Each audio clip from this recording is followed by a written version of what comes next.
சகலதிகாரம் படைத்த எங்கள் நல்ல பிதாவே நாங்கள் துதிக்கிறோம் ஆண்டவரே, ஸ்தோத்திரிக்கிறோம் ஐயா. தகப்பனே, உங்கள் வார்த்தைக்காக செபிக்கிறோம். வார்த்தை கொடுக்கிற அடியனை கர்த்தர் மறைத்து இங்கே வெளிப்படுங்க, அற்புதங்களை கர்த்தர் செய்யும்படியாக செபிக்கிறோம். வந்திருக்கிற ஒவ்வொரு பிள்ளைகளுக்கும் இந்த வார்த்தைகள் பிரயோஜனமாக இருக்கட்டும். இயேசு நாமத்தில் கேட்கிறோம் எங்கள் நல்ல பிதாவே, ஆமென். அல்லேலூயா, அல்லேலூயா, அல்லேலூயா. கர்த்தர் உங்களை ஆசீர்வதிப்பாராக. கர்த்தர் ஆராதிக்கும்படியாய் கடந்து வந்திருக்கிறார் உங்கள் அனைவரையும் மீண்டும் வரப்போகிற இயேசு நாமத்தினாலே நான் வாழ்த்துகிறேன், வரவேற்கிறேன். கர்த்தர் உங்களையும் உங்கள் குடும்பங்களையும் ஆசீர்வதிப்பாராக. 21 நாள் ஜெபத்தினுடைய கடைசி நாட்களில் வந்திருக்கிறோம். இன்றோட 21 நாள் ஜெபம் சபையில் நிறைவடைகிறது. சபை மக்கள் ஜெபிக்க வேண்டும் என்று சொன்னால் நீங்கள் கடந்து வந்து ஜெபிங்க. கர்த்தர் அற்புதங்களை கர்த்தர் செய்வாராக. அல்லேலூயா. கடந்த நாட்களிலே ஜெபத்தை குறித்து அநேக காரியங்களை கற்றுக்கொண்டிருக்கிறோம். இந்த நாளிலும் ஜெபத்தை குறித்து நாம் தியானிப்போம். ஜெபிக்கும் போது என்ன ஆண்டவர் நம்முடைய வாழ்க்கையில செய்கிறார். கடந்த நாட்களில கொர்நேலியு ஜெபித்த போது அவன் மாத்திரமல்ல, அவன் குடும்பமும் அபிஷேகத்தினாலே நிரப்பப்பட்டது. இந்த நாளிலும் ஜெபத்தை குறித்து நாம் தியானிப்போம். கர்த்தர் அற்புதங்களை செய்வாராக. நெகேமியாவின் புஸ்தகம் 1ஆம் அதிகாரம், நெகேமியாவின் புஸ்தகம் 1ஆம் அதிகாரம், அதனுடைய 4வது வசனத்தின் பிற்பகுதி.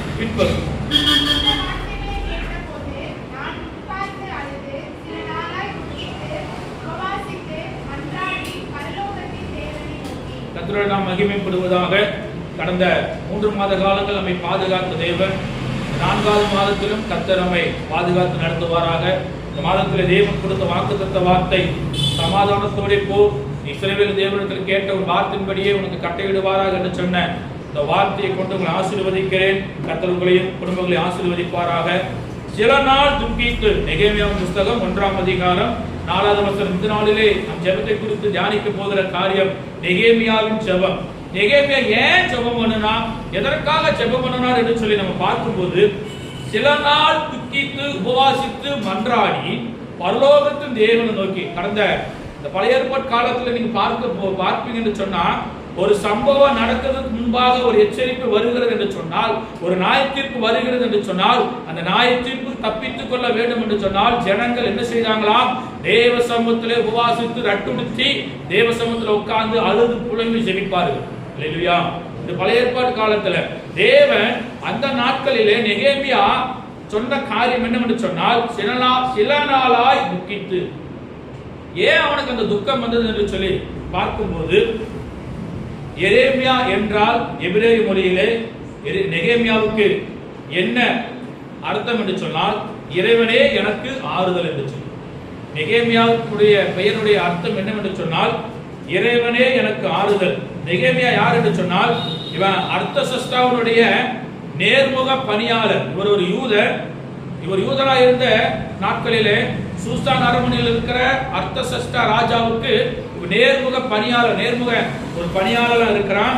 அப்படி செய்த வேலை என்று சொன்னால், பானபாத்திரக்காரன், திராட்சரசம் கொடுப்பது நெகேமியாவுடைய வேலையா இருந்தது. பானபாத்திரக்காரன் என்று சொன்னால், ராஜாவுக்கு என்ன ஒரு காரியம் கொண்டு வந்தாலும் அதை பானபாத்திரக்காரனா இருக்கிற நெகேமியா அதை பார்த்து அதுக்கப்புறம் தான் ராஜாவினிடத்தில் போகும். இல்லையா? அந்த பானபாத்திரக்காரனுடைய வேலை என்னவென்று சொன்னால், ராஜாவை கொல்லும்படியாக யாராகிலும் ஏதாவது உணவிலோ மற்ற காரியத்திலோ ஏதாவது செய்திருப்பாங்க என்று சொன்னால், அதை பாதுகாக்க நேர்முக பணியாளராக ஒரு யூதனாக இருந்த நெகேமியாவுக்கு நடந்த ஒரு சம்பவம் என்னவென்று சொன்னால், 4வது வசனத்துல சொல்லப்பட்டிருக்கிறது, இந்த வார்த்தைகளை கேட்ட போது நெகேமியா ஜெபிக்க காரணம் என்ன, எதற்காக ஜெபித்த இந்த வார்த்தைகளை கேட்டபோது, எந்த வார்த்தையை கேட்டார் என்று சொன்னால், இப்ப வாசிக்கலாம் 1வது வசனம். இல்ல 1வது வசனம்.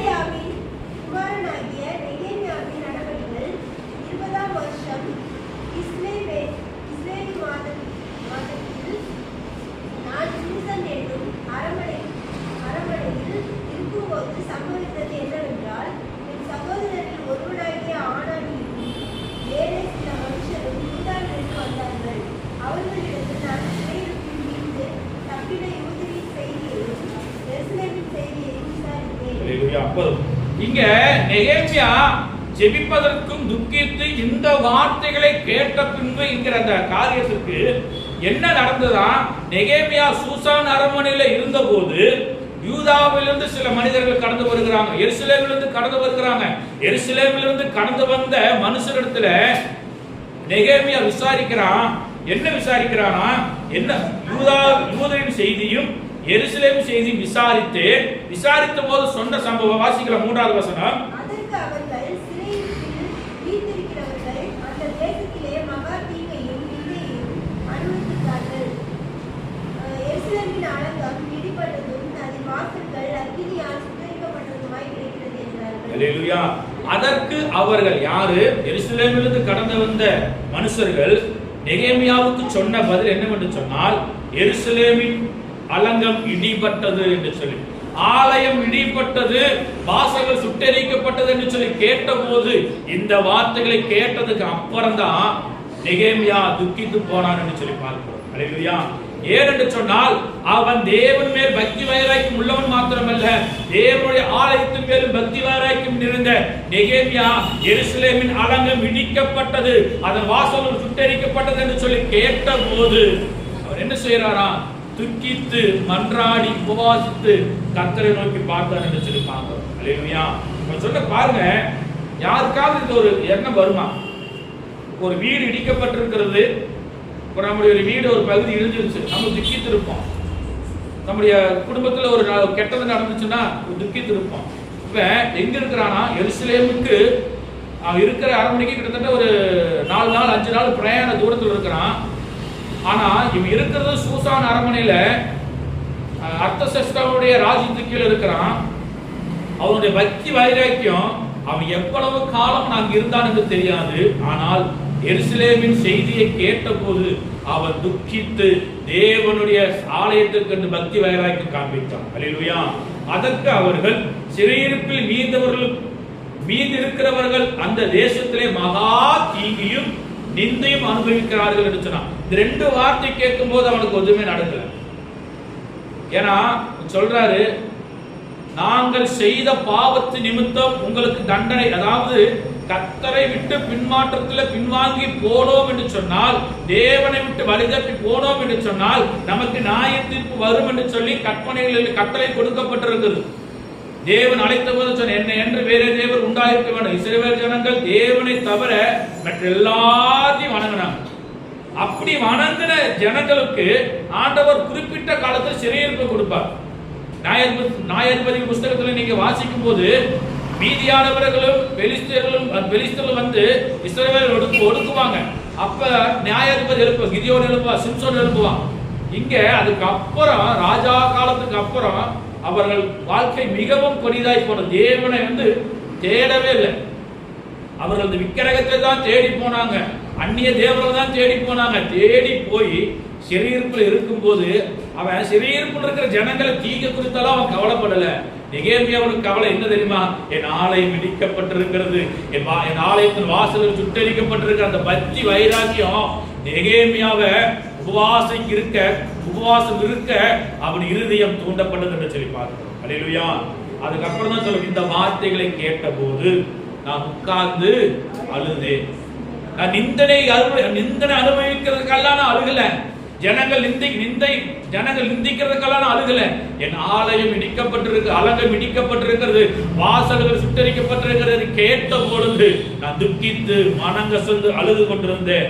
அப்பொழுது அவன் சொல்றான், நான் பரலோகத்தின் தேவனை நோக்கி மன்றாடினேன் என்று சொல்லி. அல்லேலூயா. 5-6 வசனங்கள் வாசிக்கும் போது அவன் சொல்றான், நானும் என் தகப்பன் வீட்டாரும் பாவம் செய்தோம். அவன் தப்பே செய்யல. அவன் பக்தி வைராக்கியம் எங்க இருக்கிறான்? சூசாரன் நல்ல சொகுசா வாழ்ந்து கொண்டிருக்கிறான்.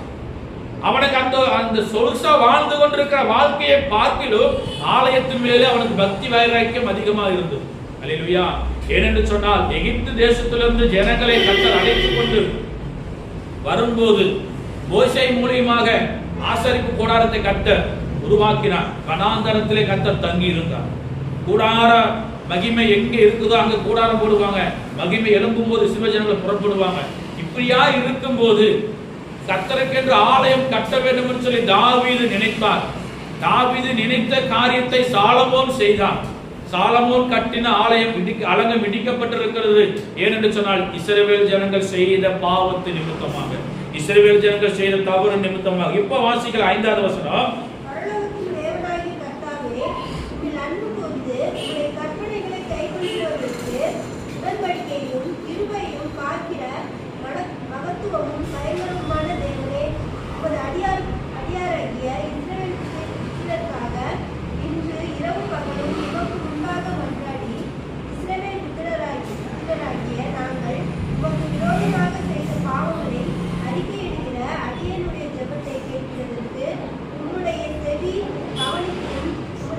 கண்கள் திறந்தும் இருப்பதாக. நானும் என் தகப்பன் வீட்டாரும் பாவம் செய்தோம். அல்லேலூயா. நெகேமியாவோட ஜெபம் எப்படி இருக்கு பாருங்க.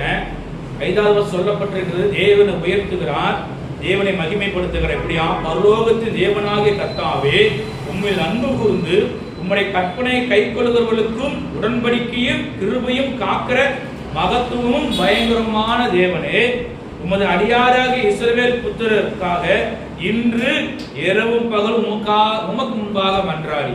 யாருக்காக மன்றாடுறாரு?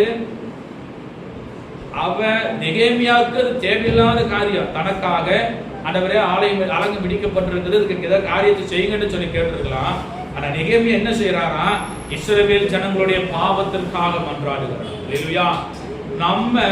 நமக்காக மன்றாடுகிறதை பார்க்கலும் மற்ற ஜனங்களுக்காக மன்றாடுது, என் சொந்தங்களுக்காக மன்றாடுகிறது, என்னுடைய உறவினர்களுக்காக மன்றாடுகிறதை ஆண்டவர் பார்த்து கொண்டிருக்கிறார். அல்லேலூயா. நெகேமியா தனக்காக மாத்திரமல்ல, அந்த பாருங்க, இன்று இரவும் பகல் உமக்கு முன்பாக மன்றாடி இஸ்ரவேல் புத்திரராகிய நாங்கள் உமக்கு விரோதமாய் செய்த பாவங்களை அறிக்கையிடுகிற அடியேனுடைய ஜெபத்தை கேட்கிறதற்கு. அல்லேலூயா. நெகேமியா தான் தப்பு செஞ்சிருக்காரா? நீங்க பார்க்கும்போது ஏதாவது தப்பு இருக்கா? ஆனா நெகேமியாவோட ஜெபம் யாருக்காக? இஸ்ரவேல் ஜனங்களுக்காக, இஸ்ரவேல் புத்திரருக்காக அவன் ஜெபம் பண்றான். இஸ்ரவேல் புத்திரராகிய நாங்கள், அவன் எல்லாத்தையும் சேர்த்துக்கிறான். அவன் தப்பு பண்ணல. ஆண்டவரே, எங்க இஸ்ரவேல் புத்திரராக நாங்கள் உமக்கு விரோதமாக செய்த பாவங்களை அறிக்கையிடுகிற அடியேனுடைய ஜெபத்தை கேட்பதற்கு உம்முடைய செவி கவனித்தும் உம்முடைய கண்கள் திறந்தும் இருப்பதாக நானும் என் தகப்பன் வீட்டாரும் பாவம் செய்தோம். அல்லேலூயா. ஜெபிப்பா இந்த மாதிரி சொல்றோம். இந்த அதிகார வாசம் நெகேமியாவை குறித்து நான் வாசிக்கும் போது அவன் நல்ல நோட் பண்ண, நெகேமியா எந்த தப்பும் செய்யல.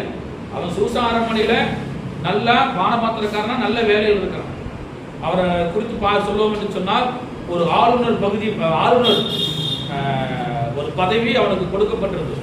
அந்த நாட்களிலே அந்த சூசான் அரண்மனையை விசாரிப்பதற்கு, அந்த தேசத்தை விசாரிப்பதற்கு ஒரு ஆளுநர் பதவி அவனுக்கு கொடுக்கப்பட்டிருக்கிறது. முதலாம் பிரதான.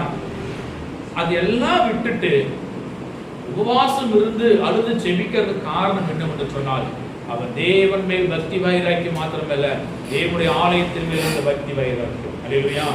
அது மாத்திரமல்ல, 7-8 வசனங்கள் வாசிக்கும் போது அவன் சொல்றான், ஒரே வருஷம் 8வது வசனத்தை 7 வசனம் வாசிக்கலாம். நாங்கள் உமக்கு முன்பாக மிகவும் கெட்டவர்களாய் நடந்தோம்.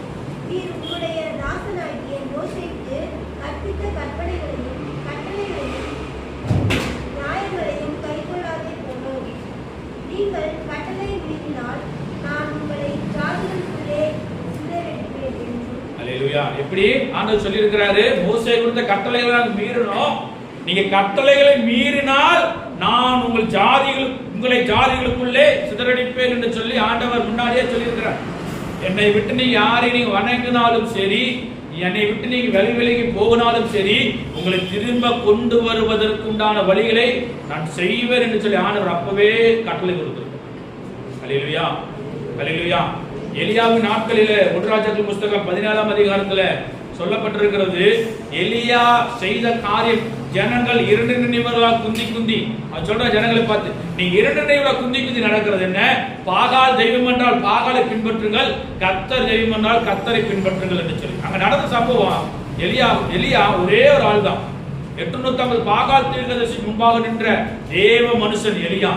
அவன் சொல்றான், நீங்க முதலாவது ஒரு காளையை தெரிந்து கொள்ளுங்க, காளையை தெரிந்து கொண்டு அதை நீங்க பலியிடுங்க, உங்க தெய்வத்தை நீங்க கூப்பிடுங்க, வந்து பதில் கொடுங்க. 2 பதிலா அக்கினி, வானத்திலிருந்து அக்கினி இறங்கும். அல்லேலூயா. யாராவது செய்ய முடியுமா? வானத்திலிருந்து அக்கினி இறக்க முடியுமா? அவன் சொல்லிட்டார். எலியா சொன்னதுக்கு அப்புறம் இஸ்ரவேல் ஜனங்கள் என்ன பண்றாங்களா? காலையிலிருந்து சாயங்காலம் வரைக்கும் கூப்பிடுறான், ஒரு பதிலும் வரல. 850 பாகால் தீர்க்கதரிசி, 10 இஸ்ரவேல் ஜனங்கள் எல்லாரும் கூப்பிடுறாங்க, ஆனா பதில் வரல. எலியா பரியாசம் பண்றார், தட்டி எழுப்புங்க, தூங்கினாலும் தூங்குவாரு, இல்லைன்னா வேலையை வெளியே இருப்பாரு, கூப்பிடுங்க, சத்தம் போட்டு கூப்பிடுறது, பரியாசம் பண்றார். பரியாசம் பண்ணனதுக்கு பின்பாக எலியா அந்தி பலி செலுத்தும் நேரத்துல தனக்கு கொடுத்திருக்கிற காலையை சந்தாக வெட்டி 12 அந்த பலிபீடத்தை செட் பண்ணிட்டு, உடைந்த பலிபீடத்தை செட் பண்ணிட்டு அது மேல கட்டைகள் எல்லாம் வச்சுட்டு பலிமிருகத்தையும் வச்சுட்டு சுற்றி வாய்க்கால் போட்டு தண்ணி ஊத்த சொல்றாரு. தண்ணி ஊத்துற 4 குடம் நிறையத்தக்கதான தண்ணி ஊத்துறாங்க. தண்ணி பலிமிருகத்து மேலையும் விறகுகள் மேலையும் கல்லு மேலையும் சுற்றி தண்ணி இருக்குது. வானத்திலிருந்து கர்த்தரை நோக்கி எலியா நின்று கர்மேல் பர்வத்தில் நின்று கர்த்தரை நோக்கி கூப்பிடுகிறான். இன்று எனக்கு நீ செவி கொடு என்று சொல்லி கூப்பிட்ட உடனே ஆண்டவர் வானத்திலிருந்து அக்கினியை இறக்கி பலியையும் விறகுகளையும் கல்லையும் தண்ணீரையும் நக்கி போட்டது. அல்லேலூயா. அதுக்கப்புறம் தான் அவங்க கர்த்தரே தெய்வம் பண்றாங்க. அவன் செய்ய சம்பவம் என்னன்னு சொன்னா, ஒரே தீர்க்கதரிசி 850 தீர்க்கதரிசியை கொண்டு சொல்லிட்டான். அல்லேலூயா. பாகால் தீர்க்கதரிசி, தோப்பு விக்கிர ஆராதனை தீர்க்கதரிசி சொல்லி 850 பேரை கர்மேல் பர்வத்தில் கொன்று போட்ட ஒரே ஒரு தேவ மனிதன் எலியா. அல்லேலூயா. இங்க நெகேமியாவுடைய நாள் நடந்தது அதேதான். பின்மா சிதறி பண்ணுவேன்னு சொன்னவன், கட்டளை நீங்க மீறினா, மோசே கொடுத்த கட்டளை மீறினா நான் சிதற பண்ணுவேன்னு சொல்லி கட்டளை கொடுத்தவர், நீங்கள் என்னிடத்தில் திரும்பி ஆண்டவர் திரும்ப சொல்றார். ஆண்டவர் திரும்ப சொல்ற, சாலமோன் ஆலயம் கட்டி முடிச்சதுக்கு அப்புறம் 2 நாளாம் புத்தகத்தில் நீ வாசிக்கும் போது எப்படியா சாலமோன் ஜெபம் ஆலயம் கட்டி முடித்த போது ஜெபித்த பின்பாடு ஆண்டவர் அங்க பதில் கொடுக்கிறார். தன் ஜனங்கள் தங்கள் பாவங்களை அறிக்கையிட்டு மீண்டும் திரும்ப வருவாங்க என்று சொன்னா தேசத்திற்கு சேமத்தை தருவேன் என்று சொல்லி அங்கதான் இந்த 7வது வசனம் 9வது வசனம் சொல்லப்படுது. வாசிக்கலாம். 9வது வசனம்,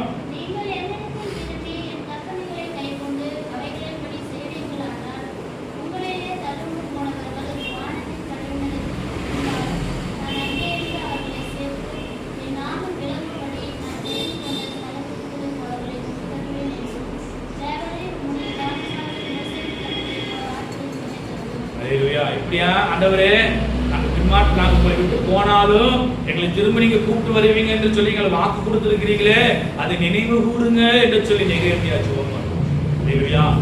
ஆண்டவர் மறக்கிறவர் அல்ல. சொல்றார், தன் ஜனங்கள் தங்களை தாழ்த்தி ஜெபிக்கும் போது, தங்கள் பாவங்களை அறிக்கையிட்டு ஜெபிக்கும் போது தேசத்துக்கு சேமத்தை தருவேன் என்று சொன்னார். அல்லேலூயா. ஆண்டவர் பதில் கொடுத்தார். சாலமோன் ஜெபித்ததுக்கு அப்புறம் அக்கினி ஆலயம் முழுவதும் இறங்கினதுக்கு அப்புறம் ஆண்டவர் அங்க பதில் கொடுத்தார். சாலமோன் என் ஜனங்கள் தங்களை தாழ்த்தி ஜெபிக்கும் போது. அல்லேலூயா. ஒரு ஜெபம் ஒரு மனிதனுடைய வாழ்க்கை மாற்றும் என்று சொன்னால் அந்த ஜெபத்திற்கு முக்கியத்துவம் கொடுக்க வேண்டியது நம்முடைய கட்டளை. அல்லேலூயா. ஏனென்று சொன்னால் வாழ்க்கையில இந்த நாட்களில ஜெபம் ஒரு மனுஷனுக்கு இல்லை என்று சொன்னால், ஜெபம் ஒரு மனுஷனுடைய வாழ்க்கையில் இல்லை என்று சொன்னால் அவனுடைய வாழ்க்கை ஜீரோ. அல்லேலூயா. ஏன் ஜெபம் வைக்கிறாங்க சபையில? ஏன் உபவாச ஜெபம் வைக்கிறாங்க? உங்க ஆவிக்குரிய வாழ்க்கை முன்னேற வேண்டும், உங்க ஆவிக்குரிய வாழ்க்கையில தேவனோடு இருக்கிற ஐக்கியம் இன்னும் மேன்மைப்பட வேண்டும் என்று சொல்லி வேலை பழுவு நிமித்தமா ஜெபிக்கிறதை விட்டு விடுவாங்க. நாங்கெல்லாம் எனக்கு முன்னாடி நான் ரசிக்கப்பட்டதுக்கு அப்புறம் ஊழியத்துக்கு வரதுக்கு முன்னாடி என்னோட ஜெபம் என்று சொன்னா ஆத்திரம் ஸ்தோத்திரம் அல்லேலூயா ஆமை 4 தான். அல்லேலூயா. ஆத்திரமா ஜெபம் பண்ணுவேன், அல்லேலூயா போட்டுருவேன், ஸ்தோத்திரம் போட்டு உடனே ஓடிடுவேன். நமக்கு வசனம் படிக்க மாட்டோம். பைபிள் எடுத்து பைபிள் படிக்கிறதே நமக்கு ரொம்ப கஷ்டம். சார் பைபிள் படிச்சா தூக்கமா வருது, வரத்தான் செய்யும். ஏன்னா பிசாசுகளை படிக்க விட மாட்டான். அதுக்கு ஒரு நல்ல ஒரு சிம்பிள் ஒரு காரியம் என்ன சொன்னா, நமக்கு இந்த கேலண்டர் இருக்குது இல்ல, நேரா போறது கரெக்டா நீங்க டேட்ல என்ன இருக்குது அந்த வசனத்தை படிச்சுக்கிற ஓகே வாக்குத்தத்தை கொடுத்துட்டாரு. அல்லேலூயா. அப்படி அல்ல, அடுதினமும் வசனத்தை வாசிக்கிற பிள்ளைகள் டெய்லி ஒரு அதிகாரம் ஆகும். ஏன்னா ஜெபிக்கிற பிள்ளைகளுக்கு தேவனுடைய வார்த்தைகளை தியானிப்பதற்கு அது ஏதுவா இருக்கும். அல்லேலூயா. அல்லேலூயா. கர்த்தர் நல்லவர். இங்க நினைத்தருளுங்க என்று சொல்லி நெகேமியா ஜெபம் பண்றான். மோசேக்கு கட்டளையிட்ட வார்த்தைகள் நினைத்தருளுங்க என்று சொல்லி, தேவரீர் ஒரு மகா வல்லமையினாலும் உமது பலத்த கரத்தினால் மீட்டுக் கொண்ட உமது அடியாறு உமது ஜனங்களும் இவர்கள் தானே. தனக்கென்று ஆண்டவர் உமக்கென்று ஏற்படுத்தின ஜனம் இவங்க தானே. இவங்களை விட்டுட்டு நீ என்ன ஆண்டவரை என்ன பண்றது ஆண்டவரே? ஆனால் அவருடைய பாவங்களை மன்னிங்க, மீண்டும் திரும்ப கொண்டு வாங்க என்று சொல்லி நெகேமியா மன்றாடுகிறான். மன்றாடின போது நடந்த சம்பவம் அவன் கடைசி அவன் ஜெபம் பண்ணி முடிக்கிறது எப்படின்னு சொன்னா 11வது வசனத்தை வாசிக்கலாம். ஆண்டவரே, உமது அடியாரின் ஜெபத்தையும் உமது நாமத்துக்கு பயப்பட வேண்டும் என்று விரும்புகிற உமது அடியாரின் ஜெபத்தையும் உமது செவிகள் கவனித்திருப்பதாக. இன்றைக்கு உமது அடியாருக்கு காரியத்தை கைகூடி வர பண்ணி இந்த மனுஷனுக்கு முன்பாக எனக்கு இரக்கம் கிடைக்க பண்ணி வேண்டும் என்று பிரார்த்தித்தேன். நான் ராஜாவுக்கு பானபாத்திரக்காரனாய் இருக்கிறேன். நெகேமியாவை கடைசி ஜெபம் முடிக்கிறார் எப்படியா? ஆண்டவரே, உமது அடியாரின் ஜெபத்தையும் உமக்கு உமது நாமத்துக்கு பயப்பட வேண்டும் என்று விரும்புகிற உமது அடியாரின் ஜெபத்தையும் உமது செவிகள் கவனித்திருப்பதாக. இந்த மனுஷனுக்கு கண்களிலே அதாவது இந்த மனுஷனுக்கு முன்பாக எனக்கு இரக்கம் கிடைக்க பண்ணி அருளும் என்று சொல்லி ஜெபம் பண்ணு. ஜெபம் முடியுது. அந்த இடத்துல ஜெபம் முடித்ததுக்கு அப்புறம் ராஜாவோட சமூகத்தில் நிற்கிறான். ஒரு ராஜா சமூகத்தில் நிற்கணும் என்று சொன்னா சந்தோஷமா நிற்கணும், துக்கமா இருக்கக்கூடாது. ஏனென்றால் ராஜா அவனை பார்த்துதான் மற்ற காரியத்துக்கு போவான். ஆனா அவன் போய் நின்று சம்பவிக்கும் போது 2ஆம் அதிகாரத்தில் 1-2 வசனங்கள் வாசிக்கும் போது, அர்த்தசஷ்டாவின் ராஜாவின் 20ஆம் வருஷம் நிசான் மாதத்திலே திராட்சரசம் ராஜாவுக்கு முன்பாக வைத்திருக்கையில் நான் அதை எடுத்து அவருக்கு கொடுத்தேன். நான் முன்பு ஒருபோதும் அவர் சமூகத்திலே துக்கமாக இருந்தது. சொல்றான், அலங்கம் கட்ட காரியத்தை வாய்க்க பண்ணும் என்று சொல்லி ஜெபித்தார். ஜெபித்ததுக்கு அப்புறம் எத்தனை நாள்? 20ஆம் வருஷம் ஜெபம் பண்ணி முடிச்சதுக்கு அப்புறம் ராஜாவின் 20ஆம் வருஷம் நிசான் மாதத்திலே திராட்சரசம் ராஜாவுக்கு முன்பாக வைக்கப்பட்டிருக்கையில் அதை எடுத்து அவருக்கு கொடுக்கும்போது நான் ஒருபோதும் அவர் சமூகத்திலே துக்கமா இருந்ததில்லை. அப்போது ராஜா அவனை பார்த்து கேட்கிறான், நீ ஒரு நாள் இப்படி இருந்தது இல்லையே, ஏன் இப்படி இருக்கிற என்று சொல்லி கேட்டபோது அவன் தைரியமா சொல்றான். என்னவா? ராஜாவை நோக்கி, ராஜா, என்னென்றைக்கும் வாழ்க, என் பிதாக்கள் கல்லறைகள் இருக்கும் ஸ்தலமாகிய நகரம் பாழானது. எப்படி? என் பிதாக்கள் இருக்கிற ஸ்தலமாகிய ஆலயம் சொல்லல. அவன் எப்படி ராஜாவிடத்துல கேட்கிறான் பாரு, நல்லா கவனிச்சு. என் பிதாக்கள் இருக்கும் ஸ்தலமாகிய நகரம் பாழானது, அதன் வாசல் அக்கினியால் சுட்டரிக்கப்பட்டதுமாய் கிடக்கும் போது நான் துக்கமுகத்தோடு இராதபடி. அல்லேலூயா. என் ஆலை இடிக்கப்பட்டிருக்கிறது ராஜாவே, வாசல் சுட்டரிக்கப்பட்டிருக்கிறது. இது எல்லாம் நான் கேட்டதுக்கு அப்புறம் நான் சந்தோஷமா இருப்பது எப்படி? என் முகம் துக்கமா இருக்காதா என்று சொல்லி கேட்டபோது ராஜாவுடைய கைகளினாலே அவன் கட்டளை வாங்கி கொண்டு எருசலேமில் அலங்கம் கட்ட அவன் புறப்படுகிறான். அல்லேலூயா. தேவனை நோக்கி ஜெபம் பண்ணி ராஜாவிடத்துல கேட்கிறான். 4ஆவது வசனம் சொல்லப்படுகிறது, தேவனை நோக்கி ஜெபம் பண்ணி ராஜாவிடத்துல கேட்டபோது 6-9 வசனங்கள் ராஜா நெகேமியாவின் கோரிக்கையை ஏற்றுக்கொண்டு நெகேமியாவை அனுப்புகிறான். அல்லேலூயா. அனுப்புகிறது மாத்திரமல்ல, நான் சொன்ன பாத்தியா 6வது நிலை, ஒரு கூட்டம் இருக்கும் இல்ல, நம்முடைய பேரை கெடுக்கிறதுக்கு, நம்ம வேலை செய்ய காரியத்தை கெடுக்கிறது ஒரு கூட்டம் இருக்கும் இல்ல, அங்க அப்படிதான் ஒரு கூட்டம் இருந்துச்சு. வாசிக்கலாம் 10வது வசனம், 2ஆம் அதிகாரம் 10வது வசனம்.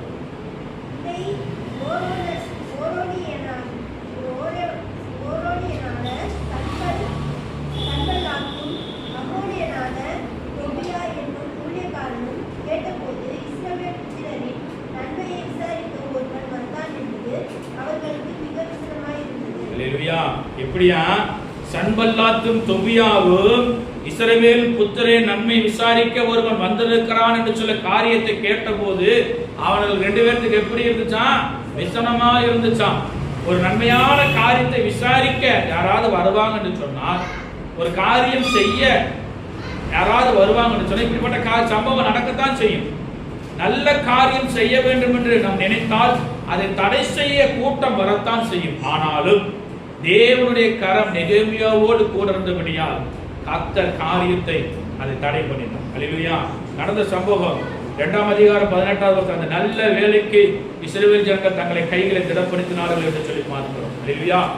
அந்த நல்ல வேலைக்கு, எந்த நல்ல ஆலயம் கட்டுவதற்கும் வாசல்களை கட்டுவதற்கும் அந்த நல்ல வேலைக்கு தங்களுடைய கைகளை திடப்படுத்தினார்கள். திடப்படுத்தின மாத்திரமல்ல, நடந்த சம்பவம் அவர்கள் பரியாசம் பண்றாங்க. 19வது வசனம் வாசிக்கும் போது, சன்பல்லாத்தும் தொபியா என்னும் ஊழியக்காரனும் அரேபியனான கேசாமும் இதை கேட்டபோது எங்களை பரியாசம் பண்ணி எங்களை நிந்தித்து, நீங்கள் செய்கிற காரியம், இந்த காரியம் என்ன? நீங்கள் ராஜாவுக்கு விரோதமாய் கலகம் பண்ண போகிறீர்களா என்று சொல்லி, அங்க இருக்க ராஜாவுக்கு விரோதமா நீங்க கலகம் பண்ணீர்களா என்று சொல்லி கேட்கிறான். எல்லாம் கேட்டதுக்கு அப்புறம் அவன் பயப்படவே இல்லை. நெகேமியா பயப்படவே இல்லை. நீ என்னவோ பண்ணு, நான் வந்த காரியத்தை ஆலயம் கட்டி முடிக்கிற வரைக்கும் ஆண்டவர் என்னோடு துணையா இருக்கிறார் என்று சொல்லி அவர் அற்புதம் செய்வார். அவர் இருந்து கர்த்தர் சமூகத்தில் ஜெபம் பண்ணா. என்னவா? 20வது வசனம், அதற்கு நான் மறுபடியாக பரலோகத்தின் தேவனானவர் எங்கள் காரியத்தை கைகூடி வர பண்ணினார். இல்லையா? கர்த்தர் எங்களை காரியத்தை கைகூடி வர பண்ணினாரு. நீங்க என்ன எங்களை தடை பண்ணுகிறது? நாங்கள் எழுந்து கட்டுவோம், உங்களுக்கோ வென்றால் எருசலேமிலே பங்கும் இல்லை, பாத்தியும் இல்லை, உங்கள் பேர் விளங்க ஒன்றுமில்லை என்று அவளோடு சொன்னார். சன்பல்லாத்துக்கும் தொபியாவுக்கும் விரோதமா நெகேமியா பேசியிருக்கிற வார்த்தை எப்படி பாருங்க. நாங்கள் எழுந்து கட்டுவோம், உங்களுக்கோ எருசலேமிலே பங்கும் இல்லை, பாத்தியம் இல்லை என்று சொல்லி ஆலயம் கட்டுவதற்கு இஸ்ரவேல் ஜனங்கள் தங்களை கைகளை திடப்படுத்தினார்கள், உறுதிப்படுத்தினார்கள். எழுந்து கட்டுவோம் என்று சொன்ன போது ஆலயம் கட்ட வராத ஜனங்களை பார்த்து சொல்றான், உங்களுக்கு பங்கும் இல்லை, உங்களுக்கு பாத்தியம் இல்லை, உங்கள் பேர் விளங்க ஒன்றும் இல்லை என்று சொல்லி அவரோடு சொன்னான். அல்லேலூயா. நடந்த சம்பவம் 4ஆம் அதிகாரம் 1-3 வசனங்கள் வாசிக்கும் போது சன்பல்லாத்துக்கு எரிச்சல் வந்து அவன் சொல்றான், யூதரை சங்கத்தம் பண்றான். என்னவா, ஒரு நரி ஏறி போனா மதில் எழுந்து விடுத்து போகுமா என்று சொல்லி பரியாசம் பண்றான். அவ்வளவு பெரிய ஆலயத்தை கட்ட வந்த நெகேமியாவுடைய ஜனங்களுக்கு விரோதமா எழும்பி வருகிற ஆலயம் கட்டக்கூடாது தடை பண்றாங்க. எரிச்சல் வந்தது சன்பல்லாத்துக்கு. எரிச்சல் வந்தபோது ஆலயம் கட்டக்கூடாதுன்னு சொல்லி, அலங்கம் கட்டக்கூடாது, ஆலயம் கட்டக்கூடாதுங்கிற விசாரிக்கிறதுக்கு ஒருவனும் வரக்கூடாது. வந்தவன் மேல எரிச்சல் வந்தது. அது எல்லாத்தையும் பொறுத்து கொண்ட நெகேமியா தேவனுடைய ஆலங்கத்தை கட்டி முடித்தார் என்று சொல்லி பார்க்கிறோம். அல்லேலூயா, அல்லேலூயா. வாசிக்கிறோம், நாங்கள் அலங்கத்தை கட்டுகிற செய்தியை சன்பல்லாத் கேட்டபோது அவன் கோபித்து எரிச்சல் அடைந்து யூதரை சக்கந்தம் பண்ணி, அந்த அற்பமான யூதர் செய்கிறது என்ன? அவர்கள் இடம் கொடுக்கப்படும்போ பலியிடுவார்களோ, ஒரு நாளில் முடித்து போடுவார்களோ, சுட்டெரித்து போடப்பட்டு மண்மேடுகளான கற்களுக்கு உயிர் கொடுப்பார்களோ என்று தன் சகோதரருக்கும் சமாரியாவின் சேனைக்கு முன்பாக சொன்னான். அப்பொழுது அம்மோனியனாகிய தொபியா அவன் பக்கத்தில் நின்று, அவர் கட்டினாலும் என்ன, ஒரு நரி ஏறி போனால் அவருடைய கல்மதில்கள் இடிந்து போகும் என்று சொல்லி பரியாசம் பண்ணுகிறான். அல்லேலூயா. ஆலயம் கட்டக்கூடாது, அலங்கம் கட்டக்கூடாது என்று சொல்லி எரிச்சல் அடைந்த தொபியா என்ன செய்கிறாரா, கட்டினா என்ன, ஒரு நரி ஏறி போனா அலங்கம் இடிக்கப்படும் என்று சொல்லி இப்படியாக இருந்த போது ஆலயம் கட்டக்கூடாது என்று தடை போட்டாங்க, அலங்கம் கட்டக்கூடாது என்று தடை போட்டாங்க. என்ன நடந்த சம்பவம்? இஸ்ரவேல் ஜனங்கள் ஒரு கையில ஈட்டியும் ஒரு கையில வேலை செய்கிற பொருட்களையும் பிடித்துக் கொண்டு வேலை செய்தார்கள். அல்லேலூயா. இரவும் பகலும் ஜாமம் காக்கிறவர்களை வைத்தார்கள் என்று சொல்லி பார்க்கிறோம். 6-8 வருஷம் அலங்கம் பாதி மட்டும் வந்தது. அவர் வேலையை தடுக்க கட்டுப்பாடு பண்ணினார்கள். அல்லேலூயா. 9வது வசனம் வாசிக்கும் போது, ஆனாலும் நாங்கள் 8வது வசனம் வாசிக்கலாம்.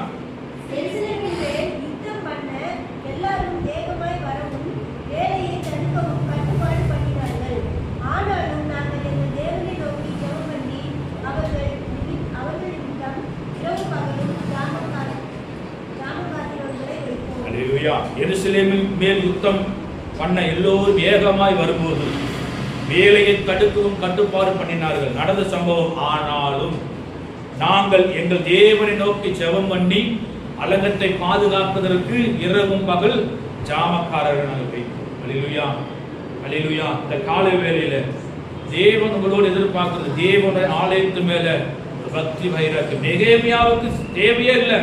ஆனால் அவன் சொகுசான வாழ்க்கையை வாழ்வதை விட்டு தேவனுடைய அலங்கத்தையும் எரிக்கப்பட்ட வாசலில் கட்ட வேண்டும் என்று சொல்றது வைராக்கியத்தோடு அங்க கடந்து வந்தா அந்த காரியத்தை நிறைவேற்றி கொடுத்தார் கர்த்தர். அல்லேலூயா. ஆலயம் கட்டி முடிக்கிற வரை ஒரு கையில ஆயுதமும் மறு கையில வேலை செய்கிற பொருட்களை பிடித்துக் கொண்டு இஸ்ரவேல் ஜனங்கள் வேலை செய்தார்கள். நடந்த சம்பவம் 7ஆம் அதிகாரம் 1வது வசனம். 7ஆம் அதிகாரம் 1வது வசனம்.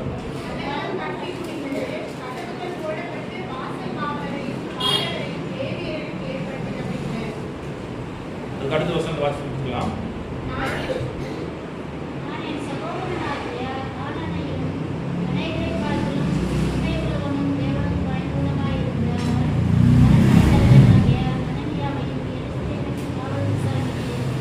அல்லேலூயா.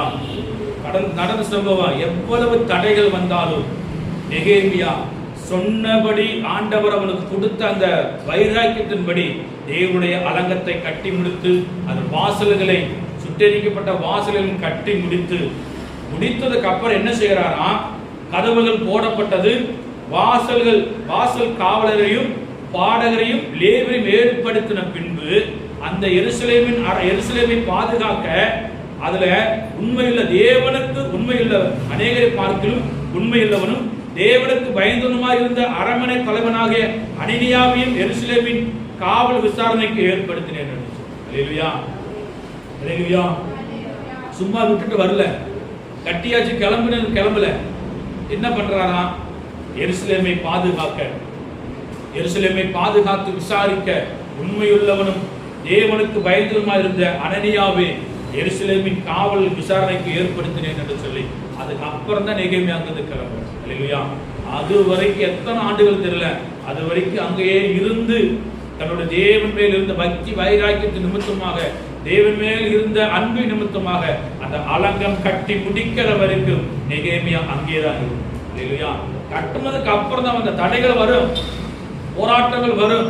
எல்லாவற்றுக்கும் மேலாக ஜெபம் நம்முடைய வாழ்க்கையில் இருக்கும் என்று சொன்னால் அந்த ஜெபம் நம்மை அற்புதமாய் உயர்த்த கர்த்தர் ஏதுவானவராக இருக்கிறார். அல்லேலூயா, அல்லேலூயா. கர்த்தர் நல்லவர். இந்த காலை வேளையில தேவ சமூகத்தில் ஒப்பு கொடுப்போம்.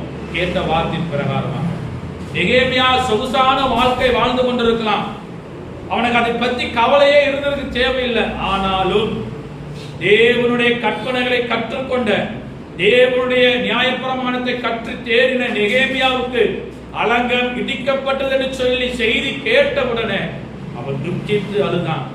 ஆலயத்து மேலே அவ்வளவு பக்தி வைராகி. இது மாத்திரமல்ல, வாசல்கள் சுட்டெரிக்கப்பட்டிருக்கிறது என்று சொல்லி கேள்விப்பட்ட உடனே அவன் தேவ சமூகத்தில் மன்றாடி செபிக்கிறான். அவன் ஜெபத்தை கர்த்தர் கேட்டு அலங்கத்தை கட்டி முடிக்க ராஜாவுடைய கண்களிலே தயவு கிடைக்க பண்ணினான். தேவரீர் உமது மகா வல்லமினாலும் பலத்த கரத்தினால எங்களை மீட்டுக் கொண்ட உமது அடியாரை கண்ணோக்கி பாரும் என்று சொன்னார். கடைசியாக ஜெபித்து முடித்தது, ஆண்டவரே உமது அடியானின் ஜெபத்தையும் உமது நாமத்துக்கு பயப்பட வேண்டும் என்று விரும்புகிற உமது அடியாரின் ஜெபத்தையும்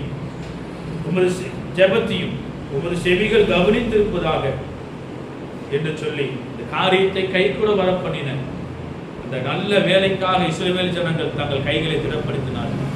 எழுந்து கட்டுவோம் என்று சொன்ன போது இஸ்ரவேல் ஜனங்கள் ஒன்று கூடி அலங்கத்தை கட்டி முடித்தார்கள். இந்த காலை வேளையில தேவன் நெகேமியாவுடைய ஜெபத்திற்கு வல்லமையும் பதிலும் கொடுப்பார் என்று சொன்னார். அதை பார்க்கிலும் தேவன் நம்மோடு வாசம் பண்ணி கொண்டிருக்கிறார், தேவன் நம்மோடு இடைப்பட்டு கொண்டிருக்கிறார். தேவ சமூகத்தில் ஒப்பு கொடுங்க. அன்பு தேவ ஜனமே, நம்முடைய ஜெப வாழ்க்கை எப்படி இருக்கிறது? ஆலயத்தின் மேலும் தேவன் மேலும் பக்தி வைராக்கியம் உள்ளதா இல்லையா என்று சொல்லி உங்களை நீங்களே சோதித்து பார்த்து இன்று ஒரு தீர்மானத்தோடு கடந்து போங்க. ஆண்டவரே, உம்மை விட்டு நான் பின்மாற்றத்துக்குள்ள போக மாட்டாண்டவரே, உம்மை விட்டு நான் விலகி போக மாட்டாண்டவரே. ஜெபிப்பதற்கு நான் முக்கியத்துவம் கொடுப்பேன், வேதம் வாசிக்கிறதுக்கு நான் முக்கியத்துவம் கொடுப்பேன், உங்களுடைய சபைக்கு வருகிறது ஒரு நாள் நான் விட்டு விட மாட்டேன் எங்களுக்கு தீர்மானத்தோடு கடந்து போங்க. கர்த்தர் உங்களை ஆசீர்வதிப்பாரா. ஸ்தோத்திர ஆண்டவரே, உங்களை துதிக்கிறோம் ஆண்டவர், உங்களை மகிமைப்படுத்துகிறோம் ஆண்டவர். ஹல்லேலூயா, ஹல்லேலூயா. இயேசுவே, உமக்கு நாங்கள் நன்றி செலுத்துகிறோம் ஆண்டவரே, நன்றி செலுத்துகிறோம் ஆண்டவரே. இஸ்ரவேலின் தேவனே, உங்களை துதிக்கிறோம் ஐயா, துதிக்கிறோம் ஐயா, துதிக்கிறோம் ஐயா. ஹல்லேலூயா, ஹல்லேலூயா. தகப்பனே, உமக்கு ஸ்தோத்திரம் ஆண்டவரே. ஹல்லேலூயா, ஹல்லேலூயா. ஆலயம் செல்லுவதே அது மகிழ்ச்சியை தந்திடுதே, ஆலயம் செல்லுவதே அது மகிழ்ச்சியை தந்திடுதே. சபையுடனே உம்மை துதித்திடவே இருவாயும் கிடைத்ததே.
என் சபையுடனே உம்மை துதித்திடவே கிருபையும் கிடைத்திட்டது. ஒரு பக்தி வைராக்கியம். என் சபையுடனே உம்மை துதித்து ஆலயத்தில் போல ஒரு நாளை விட்டு விட மாட்டோம். ஆண்டவரே, என்ன நடந்தாலும் சரி, ஆண்டவரே, எது நடந்தாலும் சரி, ஆண்டவரே, ஒரு சபையால் இருக்கிற ஆலயத்தில் இருக்கிற பக்தி வைராக்கியம், ஆண்டவரே, நாங்கள் ஜெபிப்பதை ஒரு நாள் விட்டு விட மாட்டேன். வேத வாசிப்பதை ஒரு நாள் விட்டு விட மாட்டேன். ஆண்டவரே, நீங்க சொன்ன கட்டளைகளுக்கு நாங்கள் கீழ்ப்படிந்து நடக்கிற பிள்ளைகளாய் எங்களை மாற்றுங்க என்று சொல்லி கேளுங்க. ஹல்லேலூயா.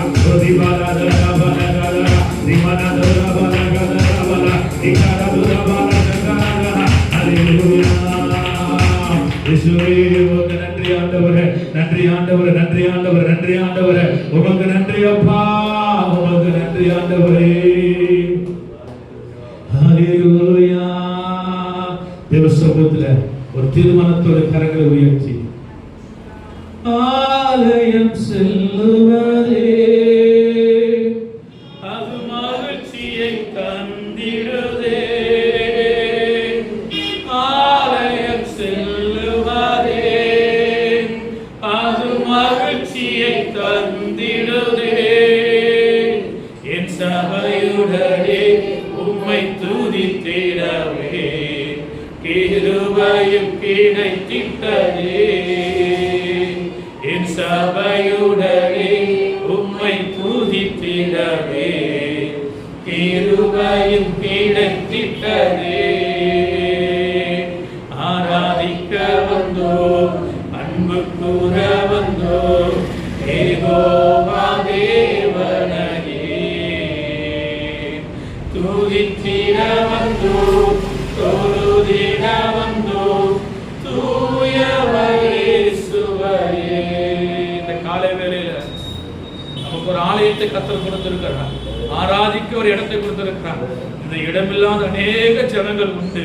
ஆண்டவரே, என் சபை மேல இருக்கிற அந்த பக்தி வைராக்கியத்தை ஒரு நாள் விட்டு விட மாட்டோம். ஆண்டவரே, நெகேமியா ஜெபித்தது போல ஆண்டவரே, ஆலயத்தில் அலங்கம் இடிக்கப்பட்டது, வாசல்கள் சுட்டரிக்கப்பட்டது என்ற இந்த வார்த்தைகளை கேட்ட போது நான் துக்கித்து அழுது இஸ்ரவேலின் தேவனை நோக்கி மன்றாடி ஜெபித்த ஆண்டவரே, எங்களுடைய ஜெபங்களை நீங்க கேளுங்க ஆண்டவரே. என் வாழ்க்கையில நீ ஒருபோது ஜெபத்தை விட்டு விட மாட்டேன் ஆண்டவரே. இன்று முதல்ல ஒரு தீர்மானத்தோடு கடந்து போகிற ஆண்டவரே, நான் ஜெபிப்பதை ஒரு நாள் நான் விட்டு விட மாட்டேன். வேத வாசிப்பதை ஒரு நாள் நான் விட்டு விட மாட்டேன். என்ன ஆவியானவர் நீங்க நடத்துங்க ஆண்டவரே.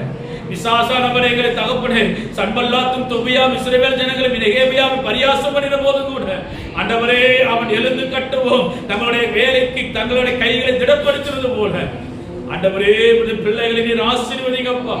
ஆண்டவரே, பிள்ளைகள் பின்மாற்றத்துக்குள் அல்ல, ஜெபிக்க கூடாதபடி தடைபடுகிற எல்லா தடைகளையும் இயேசு நாமத்தினால் முறியடிக்கிறோம் ஆண்டவரே. அற்புதங்களை செய்யுங்கப்பா ஆண்டவரே. இந்த நாளை ஜெபத்தில் இருக்கிற ஒவ்வொரு தேவ பிள்ளைகளையும் ஆசீர்வதிங்க ஆண்டவரே. ஒரு தீர்மானத்தோடு கடந்து போக அந்த பிள்ளைகளை வழி நடத்துங்கப்பா தகப்பனே. இந்த நாட்கள் எப்படியோ இருந்துட்டோம், இனி அல்ல, இனி வரும் நாட்கள் கொடிய காலங்கள்.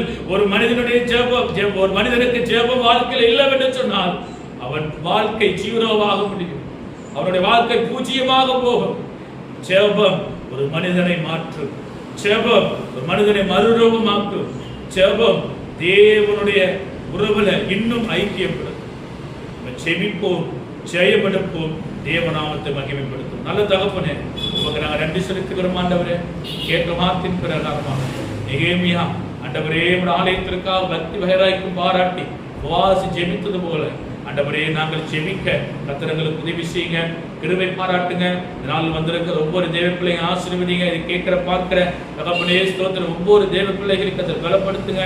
ஜெபிக்க பிள்ளைகளுக்கு கற்றுக் கொடுங்க. ஆவியானவரை ஜெபத்திலே பிள்ளைகளை வழிநடத்தும்படியாக ஜெபிக்கிறோம். நம்முடைய கருத்தில் போடுகிறோம். அதற்கு ஒவ்வொரு தேவ பிள்ளைகளும் ஆசீர்வதிங்க, பலப்படுத்துங்க. இயேசு நாமத்தில் கேட்கிறோம் எங்கள் நல்ல பிதாவே, ஆமென். என் ஆத்துமாவே கர்த்தரை ஸ்தோத்திரி, என் முழு உள்ளமே பரிசுத்த நாமத்தை ஸ்தோத்திரி. என் ஆத்துமாவே கர்த்தரை ஸ்தோத்திரி, கர்த்தர் செய்த சகல உபகாரங்கள் மறவாதே. ஆமென். நம்முடைய கர்த்தராகிய இயேசு கிறிஸ்துவின் கிருபையும் பிதாவாகிய தேவனுடைய அன்பும் பரிசுத்த ஆவியானவருடைய அனுகிரகமும் சதா காலங்களிலும் நம் அனைவரோடும் கூட இருப்பதாக. ஆமென். அல்லேலூயா, அல்லேலூயா, அல்லேலூயா. கர்த்தர் ஆசீர்வதிப்பாராக.